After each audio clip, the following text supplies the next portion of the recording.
Bueno, aquí estamos para hablar un poquito de este libro, Cartas 1939-1976 de José Lezama Lima, colección Tratados de Testimonio, ediciones o editorial Orígenes. Esto de las cartas de Lezama me interesa mucho porque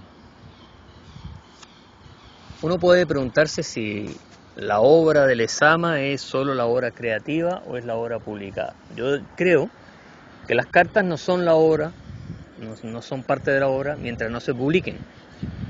Pero una vez que las cartas se publican y se dan a la luz, se convierte en un libro ya, las cartas aparecen en volumen para ser leídas, para ser apreciadas por un lector, ya forma parte de la obra. Entonces, para mí este volumen de cartas de Lezama forma parte de la obra de Lezama. Ahora, las cartas de Lezama tienen una doble mirada, ¿no? Están las cartas que le escribió a sus amigos, escritores, y después están las cartas a sus hermanas que vivían en Estados Unidos, Rosa y Eloísa. Sobre todo Eloísa, que como profesora de literatura se convirtió en una especie de albacea y fue una gran conocedora y sensible exégeta de la obra lezamiana. Entonces las cartas de Lezama a Eloísa y a otros familiares, que forma parte de la segunda sección de este libro, lo que me interesa comentar un poquito a partir simplemente de notas. Esto es una especie de conversación al aire libre en busca de subrayados, ¿no? Solo me voy a limitar ahora a los subrayados. Las cosas que yo he subrayado aquí en esta correspondencia, que tampoco la he leído muy acuciosamente, pero sí, como estoy investigando otros territorios lezamianos. Lezama es una especie, un artesano, como él lo dice por ahí, un artesano de orquéstica, el arte de la orquéstica, el arte de combinar y componer elementos para formar organismos poéticos. Entonces, esto se entronca, esta lectura de las cartas se entronca con la lectura y relectura de todo un cuerpo de experimentos lezamianos, ¿no? Entonces, por ejemplo, tenemos esta carta acá de abril 1962, todavía no se ha publicado Paradiso, ya se fueron las hermanas a Miami, por lo tanto Lezama queda en soledad y una soledad desarraigada, una soledad de desespero. Él queda desesperado porque para él la familia es el reino de la unidad se rompe, el reino de la unidad se pierde el paraíso, queda con su mamá muy enferma, añorando a las hermanas que eran parte de la vitalidad de esa familia, se rompe la unidad, que lo que queda son mitades, fragmentos, ¿no? Y Lezama busca recuperar esos fragmentos a través de la poesía, que puede sonar muy, incluso podríamos decir, superficial, ¿no? Claro, lo que pierde en lo visible busca recuperarlo en lo invisible. Pero en Lezama no hay mucha diferencia entre lo visible y lo invisible, ¿no? Él era un alucinado, un autor alucinado en el sentido de que para él las imágenes poéticas, las imágenes mentales, las imágenes virtuales, al sufrir una condensación por el esfuerzo, por el intento poético, el intento icárico de lo imposible, como él dice, se convierten en materialidad, objetos, ¿no? Entonces, Lezama todo el tiempo esperó, con su apego familiar también, ¿no? y su vocación para la poesía, esperó lo invisible, esperó lo que nunca va a llegar, la paradoja, ¿no? Voy a esperar a los que no van a llegar, ¿no? Como las paradojas de Tertuliano, las paradojas de la misma vida de Cristo, ¿no? Las paradojas católicas y las paradojas cristianas en general que él tanto apreciaba, ¿no? Entonces, en esta carta de abril de 1962 dice Lezama, ¿no? Que firma Jocelyn, ¿no? José Lezama Lima lo compendia en Jocelyn. Muchas cosas en mi patria y en mi familia las dije a tiempo. Nunca fui oído. El próximo mes de mayo ella cumple 74 años. se refiere a su madre, ¿no? Podrá soportar mucho la ausencia de sus hijas. A ustedes les dejo la respuesta y la conciencia. A veces observo en tus cartas cierto apresuramiento, cierto tono irascible. Procura leer lo que te escribo con calma, con el convencimiento del gran cariño de tu hermano. No intentes disculparte, no le des paso al remordimiento. No caigas en lo que los freudianos llaman la transferencia del reproche. Quiéreme siempre, Jocelyn. Fíjense que esto, ¿no? De que lo que los freudianos llaman, este podría considerarse quizás como el único artilugio kitsch de Lezama. Lezama, que según Octavio Armand combatió el kitsch o no cayó en el kitsch, que es la repetición de fórmulas, ¿no?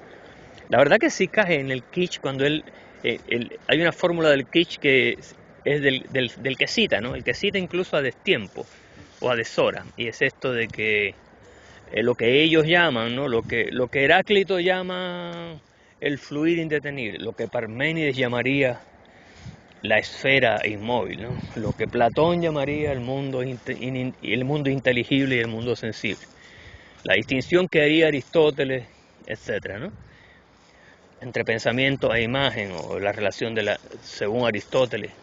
Esta cosa de citar a destiempo le está reprochando a su hermana Eloísa que se fue y no volvió, se fue a mejor vida en el sentido literal de la palabra. No es la metáfora de que murió y por lo tanto dejó este valle de lágrimas, no, pasó a mejor vida material, una vida, esto es una cosa meramente económica. Se fue porque en Cuba no había nada, la escasez misma, ¿no? El mundo de la ausencia, de la escasez, de la precariedad de lo material. Entonces lo material tiene que recuperarse en forma de fantasmas. Entonces le está reprochando descarnada y nada metafóricamente a Eloísa que se fue y que bueno, allá ustedes, ¿no? Allá ustedes se fueron y nuestra madre tiene 74 años, bueno, a ustedes les dejo la respuesta y la conciencia. ¿Podrá soportar mucho la ausencia de sus hijas? Bueno, a ustedes les dejo la respuesta y la conciencia. Eso es de una crueldad, pero increíble, ¿no? De una manipulación patética, pero después les dice, no caigas en lo que los freudianos llaman la transferencia del reproche. Si esto no fuera obra, si esto fuera solamente correspondencia inédita, perfecto, pero esto ya es una carta, es una obra en el sentido, desde el momento en que tiene un lector. Yo me imagino a Eloísa recibiendo esto de no caigas en lo que los freudianos llaman la transferencia del reproche, al final de una carta que habla de pura necesidad material, de puras cosas una carta que es ríspida, ¿no? Una carta en la que Lezama aparece como la víctima absoluta, ¿no? Del mal, de la desaparición, de la huida de las deseosas. Deseoso es aquel que huye de su madre, ¿no? Las deseosas fueron entonces Eloísa y Rosa, porque Lezama nunca huyó de su madre, ¿no? Como tampoco nunca huyó de la familia ni huyó de Cuba, ¿no? En otra carta, también de 1962, esto es muy interesante, ¿no? Porque estas son de las cosas deliciosas de Lezama. Esto en junio 62. Está hablando de nuevo de la escasez económica, ¿no?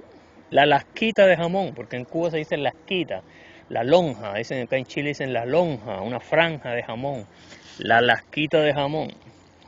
Una lasquita de jamón es tan rara entre nosotros como una rosa de Jericó o un Stradivarius. Es decir, el entronque de lo cultural europeo, de la alta cultura, con la comida, ¿no? Una lasquita de jamón es tan rara entre nosotros como una rosa de Jericó o un Stradivarius. Estoy obviamente remedando un poco la lectura, la voz de Lezama, que no me sale muy bien, por supuesto, porque Lezama es Lezama y yo además vivo ya 28 años en Chile.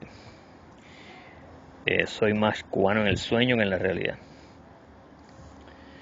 Estamos en 63 ahora. 63 termina su carta diciendo: Los chinos de la época clásica creyeron que daba buena suerte comerse la ceniza de los libros y acomodar en el cuarto de una parturienta un mandarín letrado con su birrete en estatuilla. Bueno, la China como época imaginaria. Esto lo trató Foucault en una frase por ahí que no recuerdo, cuando él dice que la China clásica es un refugio para la imaginación, ¿no? Es decir, es una era imaginaria en sí misma. Entonces, el Lezama tenía un contacto, bueno, él era un Confucio taoísta, ¿no? Yo sé si es posible eso. Él amaba la China del ceremonial y la China del Tao, la China del dragón y la China del rito, ¿no? La China de lo inacible y la China de la organización de los archivos, ¿no? De los grandes archivos imperiales, ¿no? Entonces él quiso juntar esto de lo inacible, el Tao, el dragón, con la organización libresca, el archivismo propio de la China imperial. Entonces, pues, mezclar a Confucio y a Lao Tse en un mismo ensayo, ¿no? Entonces él es delicioso porque él todo el tiempo está hablando del vestigio, de la ceniza de lo sucedido, de la ceniza del sucedido, cómo viaja hacia el recuerdo, ¿no? Entonces aquí él está hablando de que los chinos de la época clásica creyeron que daba buena suerte comerse la ceniza de los libros. Y es interesante esto de comerse la ceniza de los libros, ¿no? Porque en el fondo la ceniza es esa arenilla que va quedando tras la lectura. Cuando Lezama dice, lo importante no es entender el libro, no es importante entender lo que uno lee, simplemente es atesorar esa arenilla que va quedando en el oído, ¿no? Esa arenilla, ese run run, esa memoria de filigrana, ¿no? Que va quedando ahí después que uno lee, ¿no? No es importante nada más eso. Entonces la ceniza también, esa arenilla, comerse ese vestigio, ¿no? Comerse la esencia del libro, incorporarla, más que el libro en sí mismo, es la ceniza del libro, no lo que importa, el vestigio, ¿no? Es muy, muy interesante esa reflexión, ¿no? Después sigo hojeando acá. Hoy es el último día de agosto y estoy acá en el campus San Juan Pablo II de la Universidad Católica. Hay pocos alumnos, poca gente, hay un clima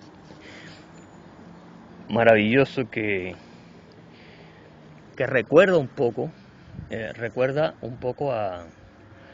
Es un preludio a la primavera, no estamos en invierno todavía, pero esto ya es una primavera que se anticipa en el aire, ¿no? En la temperatura. Es delicioso acá, hay un lago, arbolitos, pájaros. Y yo me escapé un poco de la sala para venir aquí a hablar, a leer a Lezama debajo de estos bellos árboles.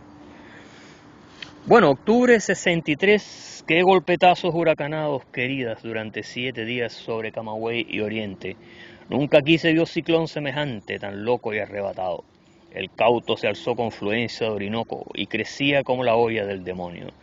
2000 muertos, inundaciones, desapariciones de pueblos, vacas flotantes en los ríos, árboles al suelo y nuestra gente huyendo atemorizadas para salvar vidas y esperanzas. Nunca se vio entre nosotros algo parecido. Parecía que todo había crecido, las aguas, los hombres, la cólera y el culebrón del trueno haciendo un moño por el cielo revelado. Si había poco, ahora hay menos, el hambre en puerta. Otra prueba más para el cubano cansado y herido.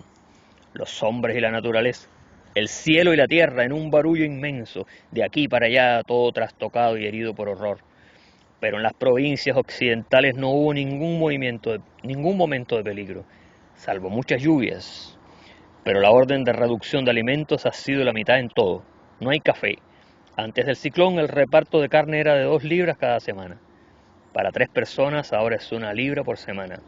Y así todo lo demás. Hay que apretarse el cinturón, pero el cinturón está ya muy viejo. El cinturón está ya muy viejo, ¿no? Es decir, esto me recuerda un poco el poema La Nuncopatoria de Entrecruzados, cuando en algún momento está hablando en ese magnífico comienzo de poema que es una autobiografía, cuando Lezama usa las figuras geométricas, ¿no? para crear prosa, ¿no? A veces compone un párrafo con 3 elementos en Paradiso, a veces también acá, por ejemplo, en la Nuncupatoria de Entrecruzados está el condottiero, está el príncipe, después está la lamprea de la norma, ¿no? La lamprea de la norma, es decir, y habla de repente de la correa, ¿no? De una correa de que se ajusta, y es la lamprea de la norma que hace que también, cuando habla del rasodio del mulo, de la faja, ¿no? La faja, como Dios fija al mulo con la faja, es decir, es él mismo atrapado en las circunstancias, ¿no? Entonces él dice acá el cinturón, de nuevo la imagen del cinturón, ese cinturón con el que te amarran al árbol para que no te escapes, ¿no?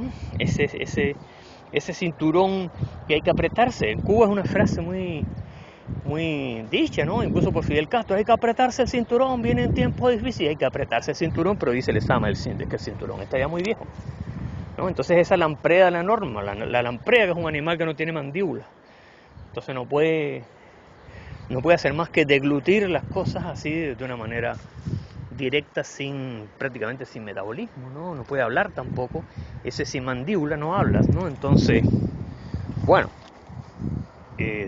y después esas imágenes, ¿no? Esas imágenes que son apasionantes, de una materialidad, de una torrencialidad increíble para describir un ciclón, ¿no? Y después el hambre en puerta, 4 palabras que reflejan un poco una de las dimensiones de la vida cubana, ¿no? Desde la revolución para acá y quizás de antes, el hambre en puerta. Bueno, vamos a avanzar un poquito aquí, vamos al año 64. En el año 64, estoy aquí pasando las hojas mientras con una mano, en la otra mano tengo el celular con el que estoy grabando esto. Pásate página. Año 64 y no tengo una subrayado en el 64, pero voy al 65. Y aquí, bueno, hay una dimensión, de la dimensión pedagógica de Lezama, ¿no? Que él tuvo un sobrino, el sobrino Orlandito, y él siempre, creo que era el hijo de Eloísa, ¿no? Y él dijo, bueno, ¿qué me gustaría enseñarle, ¿no? Enseñarle a Orlandito, someterlo a un curso, ¿no? sobre lectura, sobre Cuba, ¿no? Enseñarle a la cubanía, la cubanidad, ¿no? No el cubaneo, porque a Lezama nunca le gustó el cubaneo, que es lo que se ve, es la parte turística postal de Cuba, ¿no? El cubaneo, el quiero aparentar que soy más cubano de lo que soy. No, la cubanía. 8 de abril, 1965. Eloísa. Pienso mucho en Orlandito y en la falta que me hace tenerlo a mi lado. Aunque no olvido tus excelentes condiciones pedagógicas, me gustaría que fuera conociendo nuestra literatura a mi lado. Háblale de Heredia, de Casal y de Martí, de la revista Orígenes, de sus poetas y de lo que significó en la vida cultural de nuestro país. Creo que ya te dije en carta anterior que se está imprimiendo una antología en 3 tomos que yo he hecho con mucho cuidado. Procuraré enviártela vía México. Me gustaría que en ella todos esos muchachos de nuestra familia fueran conociendo a nuestros poetas, su destino adverso, las necesidades que pasaron y la devoción por su paisaje. Esa recuperación de nuestro tiempo, aunque se viva en el extranjero, fue lograda por nuestros poetas y en ellos deberán aprender esos muchachos a tener el mundo de su imaginación en su propia circunstancia, en su mundo estelar y subterráneo. Vaya, qué maravilla, ¿no? Por eso, o sea, el que diga que esto no es la obra de Lezama, no, las cartas son la obra, ¿no? Con todo lo de miseria y lo de luz que tiene, es la obra encarnada de Lezama, ¿no? Directamente escribiendo desde su vena al papel, ¿no? Entonces, esa es la vocación pedagógica maravillosa de recuperar la historia. ¿Qué valor tiene para un cubano, ¿no? Y un cubano que vive afuera, en el extranjero, qué valor tiene que un maestro te quiera enseñar, te quiera mantener fecundada la memoria, ¿no? Entonces, qué maravilloso pasaje, ¿no?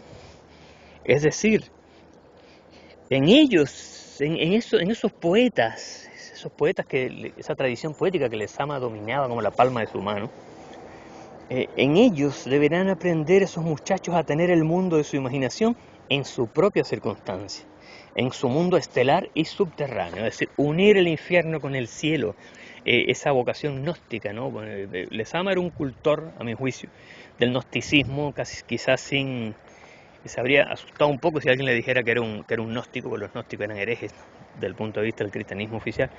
Pero él siempre buscaba la unión de lo alto con lo bajo, buscaba la esfera de alguna manera, y esa la esfera es como, y se le rompió cuando se le rompió la familia, se quedó la esfera despedazada y él tuvo que seguir avanzando, saltando de uno a otro, de un pedazo a otro, ¿no?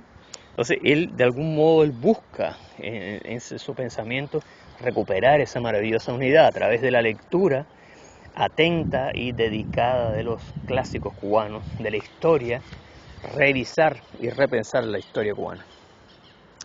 Bien, voy a dejarlo por ahora, hasta aquí.